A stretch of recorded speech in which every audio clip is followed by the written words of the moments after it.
Hello दोस्तों, नमस्कार। स्वागत है हमारे YouTube channel whole study point में। दोस्तों, इस वीडियो के माध्यम से देखा जाएगा एमएड पुलिस परीक्षा से संबंधित जो इम्पोर्टेंट पार्ट होता है सामान्य हिंदी का, उससे संबंधित प्रैक्टिस सेट 7। इसके पहले जो है आपको 6 प्रैक्टिस सेटों को प्रोवाइड करा दिया गया है।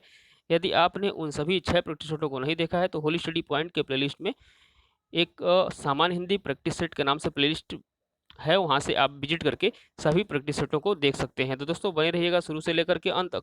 और जितने भी हमारे प्रैक्टिस सेट होते हैं, वो प्रीवियस ईयर के जो क्वेश्चन पेपर हैं, उसी के अकॉर्डिंग सभी प्रश्नों को मेंशन किया जाता है और अति संभावित प्रश्नों के रूप में शामिल किया जाता है होल स्टडी पॉइंट के द्वारा। तो दोस्तों, जिन लोगों ने अभी तक हमारे चैनल को सब्सक्राइब नहीं किया है, चैनल को सब्सक्राइब कर लेंगे दोस्तों, तथा नोटिफिकेशन वाली जो बेल आइकन होती है उसको प्रेस कर लेंगे, ताकि सभी वीडियो की नोटिफिकेशन आपको प्रॉपर्ली मिलती रहे। तो आइए दोस्तों, देखते हैं इस वीडियो के माध्यम से पहला प्रश्न क्या है। और इसका पीडीएफ के लिए जो है, यदि आपको पीडीएफ चाहिए तो नीचे डिस्क्रिप्शन बॉक्स में टेलीग्राम का लिंक प्रोवाइड करा दिया जाएगा। वहाँ से जो है होल स्टडी पॉइंट के टेलीग्राम को चैनल को आप ज्वाइन करके इसके पीडीएफ को भी प्राप्त कर सकते हैं। तो आइए देखते हैं दोस्तों, इस वीडियो के माध्यम से पहला प्रश्न क्या है सामान्य हिंदी का। देखिए दोस्तों, पहला प्रश्न है कि निम्नलिखित में से कौन सा तद्भव शब्द है। अमीय, उलूक, इष्टिका और डी दिया गया है कुपुत्र।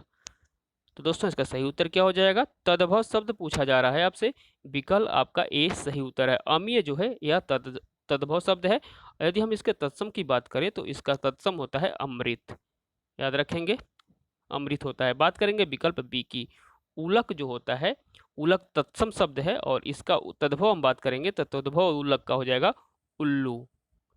बात करेंगे विकल्प सी की, इष्टिका। इष्टिका मीन्स होता है दोस्तों, इष्टिका जो है यह तत्सम शब्द है। यदि हम इसके तद्भव की बात करेंगे तो ईंट होता है, याद रखेंगे। और विकल्प डी की बात करेंगे कुपुत्र। कुपुत्र जो है आपका तत्सम शब्द है। यदि हम इसके तद्भव की बात करेंगे तो कपूत होता है। दोस्तों, ये इतनी बातें इस क्वेश्चन से याद रखेंगे। नेक्स्ट क्वेश्चन देखेंगे क्या है।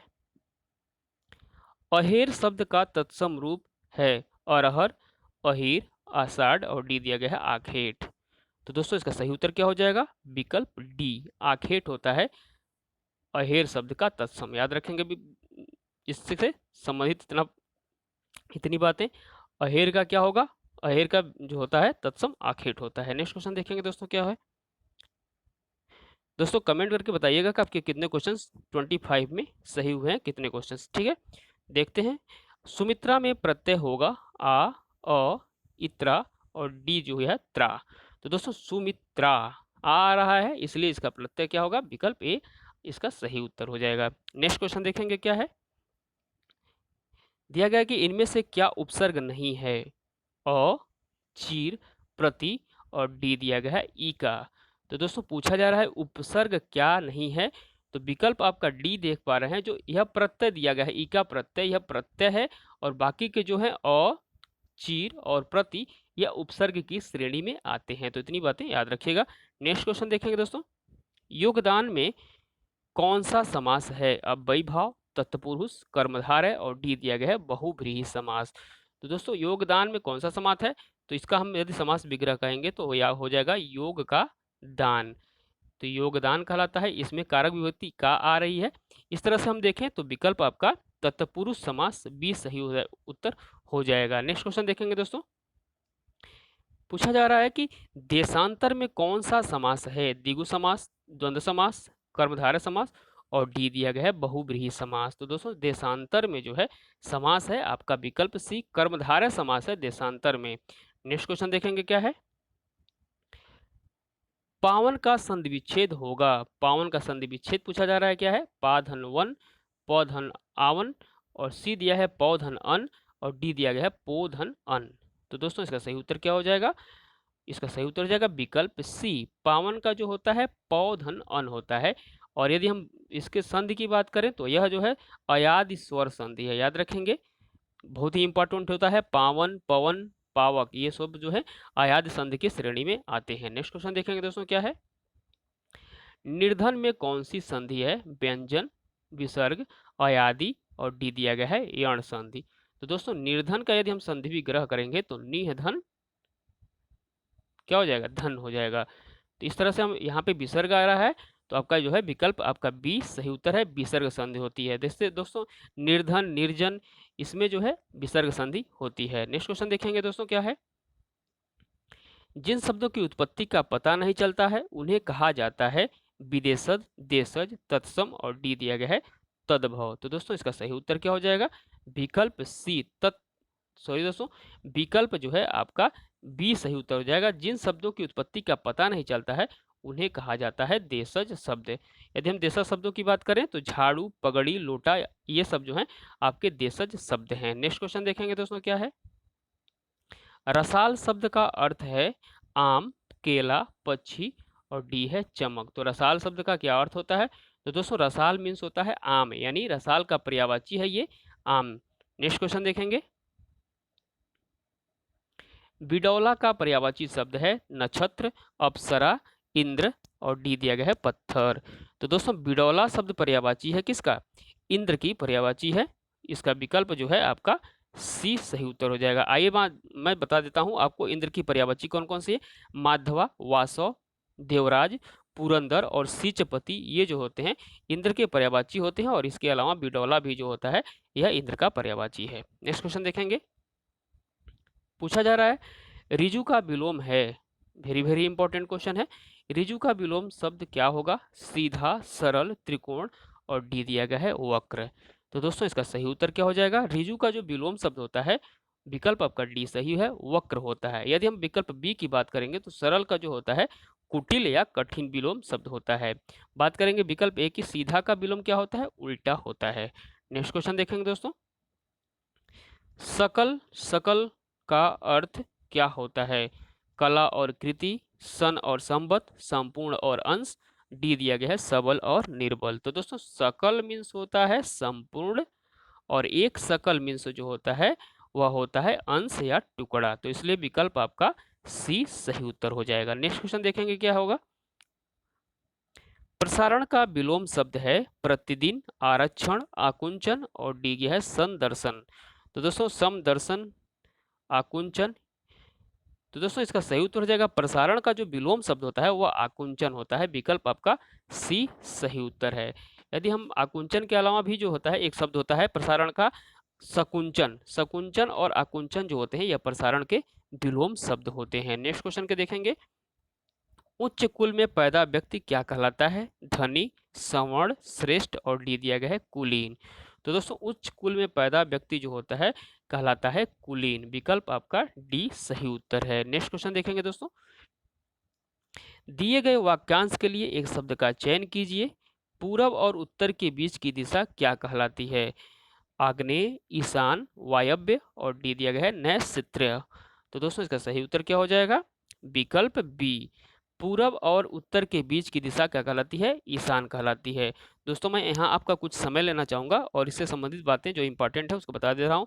देखिए आपका जैसे ये ऊपर का हिस्सा उत्तर हो जाएगा और ये आपका जो हो जाएगा पूरब हो जाएगा और ये आपका दक्षिण हो जाएगा और ये जो होता है आपका पश्चिम हो जाएगा। तो दोस्तों जो यहाँ की उत्तर, पूरब और उत्तर की दिशा क्या कहलाती है? ईशान कहलाती है।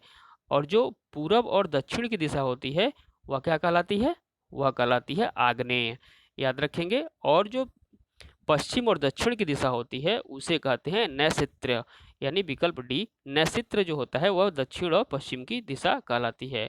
यदि हम बात करेंगे उत्तर और पश्चिम की दिशा तो यह क्या कहलाती है? यह वायव्य कहलाती है। इतनी बातें इस क्वेश्चन से याद रखेंगे। नेक्स्ट क्वेश्चन देखेंगे दोस्तों। मानव मात्र को गीता के महात्म्य से परिचित होना अनिवार्य है। रेखांकित शब्द को शुद्ध करें। तो जो रेखांकित दिया गया है इसका पूछा जा रहा है शुद्ध वर्तनी क्या होगी महात्म्य की। तो दोस्तों इसका सही उत्तर क्या हो जाएगा? विकल्प आपका बी सही उत्तर हो जाएगा। यदि हम शुद्ध वर्तनी के महात्म्य की बात करें तो विकल्प आपका बी।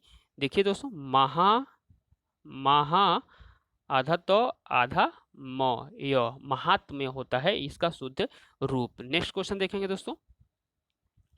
निम्नलिखित में से कौन सा शब्द वर्तनी की दृष्टि से शुद्ध है? प्रतिनिधि, प्रतिनिधि, प्रतिनिधि और डी दिया गया है प्रतिनिधि। तो दोस्तों पूछा जा रहा है प्रतिनिधि का वर्तनी रूप शुद्ध क्या होगी? तो विकल्प आपका सी सही उत्तर हो जाएगा प्रतिनिधि। प्र और देखिए तो पर जो है छोटी ई की मात्रा और न पर भी छोटी ई की मात्रा और ध पर जो है छोटी ई की मात्रा, यानी सब पर जो है छोटी ई की मात्रा है प्रतिनिधि में। नेक्स्ट क्वेश्चन देखेंगे। वधु का बहुवचन रूप होगा वधुएं, वधुओं, वधुएं, और डी दिया गया है वधुएं। तो दोस्तों जो वधु का बहुवचन रूप है वह है विकल्प सी वधुएं। याद रखेंगे, वेरी वेरी इंपॉर्टेंट क्वेश्चन है, वधुएं होता है। नेक्स्ट क्वेश्चन देखेंगे क्या है। राय राम की गाय चरती है, वाक्य में कौन सा कारक है। तो यहाँ पे देखिए कारक क्या दिया गया है, की। कर्ता होगा कर्म, संबंध, और डी दिया गया है अधिकरण। दोस्तों का, की, के ये जो कारक होते हैं संबंध कारक की श्रेणी में आते हैं। विकल्प आपका सी सही उत्तर हो जाएगा। नेक्स्ट क्वेश्चन देखेंगे। पत्थर को जोक नहीं लगती, तो इसका मुहावरे का क्या अर्थ होगा। ये देखिए मुहावरा है और इसका अर्थ आपको बताना है। तो पत्थर को जोक नहीं लगती का तात्पर्य क्या होगा, सबल को शोषण नहीं होता, और मजबूत चीज आसानी से खराब नहीं होती। और सी दिया गया है दो धूर्तों में प्रायः टकराव नहीं होता, और डी दिया गया है हठी पर कोई प्रभाव नहीं होता। तो दोस्तों इसका सही उत्तर क्या हो जाएगा, विकल्प आपका डी। जो पत्थर का जोक नहीं लगती का से तात्पर्य है हठी पर कोई प्रभाव नहीं होता है। विकल्प आपका डी सही उत्तर हो जाएगा। नेक्स्ट क्वेश्चन देखेंगे। दिया गया है कि कुंडलियां छंद किन दो छंदों से मिलकर बनता है। तो देखिए कुंडलियां दो होता है वह किससे मिलकर बना होता है, तो दोहा और रोला से। विकल्प आपका बी सही उत्तर है। यदि पूछे दोस्तों कुंडलियां जो है कौन सी श्रेणी में आता है, तो दोस्तों जो कुंडलियां छंद है यह आता है विषम मात्रिक छंद की श्रेणी में। याद रखेंगे। नेक्स्ट क्वेश्चन देखेंगे दोस्तों। आई होप पेज दिखाई दे रहा होगा। देखिए दोस्तों, निम्नलिखित पंक्तियों में कौन सा रस है। एक ओर अजगरही लखी, एक ओर मृगराय, बिकल बटोही बीच ही, परियो मूर्छा खाए। तो दोस्तों ये जो पंक्ति दी गई है पूछा जा रहा है कौन से रस है। भयानक रस, करुण रस, शांत रस, और डी दिया गया है भक्ति रस। तो दोस्तों यदि हम इसको पढ़ेंगे तो आपको पता चल जाएगा कि यहाँ पर भयानक रस है। कौन सा है, भयानक रस। देखिए दिया गया है कि एक ओर अजगरही लखी, एक ओर मृगराय, बिकल बटोही बीच ही, परियो मूर्छा खाए। तो यहाँ पे भयानक रस है। नेक्स्ट क्वेश्चन देखेंगे दोस्तों क्या है। अंबर पनघट मोय डुबो रही, तारा घटा उषा नागरी में कौन सा अलंकार है। रूपक, उपमा, अनुप्रास, और डी दिया गया है श्लेष अलंकार। तो दोस्तों यहाँ पे कौन सा अलंकार है, तो यहाँ पे अलंकार है आपका उपमा, सॉरी दोस्तों रूपक अलंकार है। विकल्प आपका ए सही उत्तर है। अंबर पनघट में डुबो रही, तारा घट उषा नागरी में जो है आपका रूपक अलंकार है। विकल्प ए आपका सही उत्तर है। नेक्स्ट क्वेश्चन देखेंगे दोस्तों क्या है। जूही की कली कविता के कवि कौन है। निराला, प्रसाद, महादेवी वर्मा, और डी दिया गया है सुमित्रानंदन पंत। तो दोस्तों जो जूही की कली है यह कविता है, और इस कविता के कवि कौन है। विकल्प ए सूर्यकांत त्रिपाठी निराला जी की यह रचना है जूही की कली। कुछ बात और बता दे रहा हूं दोस्तों, जो सूर्यकांत त्रिपाठी निराला की जो प्रमुख रचनाएं हैं, राम की भक्ति पूजा, सॉरी दोस्तों राम की शक्ति पूजा, सरोज स्मृति, कुकुर मुत्ता, ये जो है सूर्यकांत त्रिपाठी निराला की प्रमुख रचनाएं हैं। तो याद रखेंगे, वेरी वेरी इंपॉर्टेंट क्वेश्चन है, क्योंकि जूही की कली जो है कई बार एग्जामों में रिपीट किया जा चुका है। तो दोस्तों ये थे 25 क्वेश्चन हिंदी के प्रैक्टिस सेट 7 के। दोस्तों मिलते हैं नेक्स्ट वीडियो में, तब तक के लिए नमस्कार, जय हिंद दोस्तों।